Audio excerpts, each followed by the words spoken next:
Value addition. एक मरतबा एक बाप ने अपने टीनेजर बच्चे को एक टी शर्ट दी और कहा कि ये $1 की है और जाओ इसे $2 की बेच कर। वो बच्चा गया, उसने बहुत मेहनत की और उसने उसे $2 की बेच दी।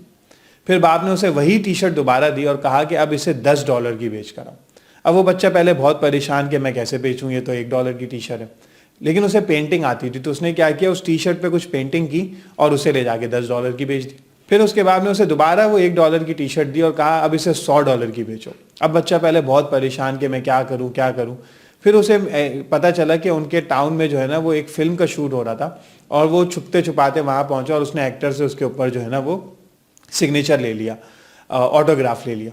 और फिर उसके बाद उसने बाहर आके कहा कि ये देखें पर्सनलाइज ऑटोग्राफ वाली टी शर्ट कौन खरीदेगा, और उसने वहां पे उसे $100 की बेच दी। तो अब हमारे पास भी बहुत दफ़ा बेस प्रोडक्ट की जो फंक्शंस होते हैं या चीज़ें होती हैं वो सेम होते हैं। आपको बस ये देखना होता है कि आप उसमें वैल्यू एडिशन कैसे लेकर आ रहे हैं कस्टमर्स के लिए।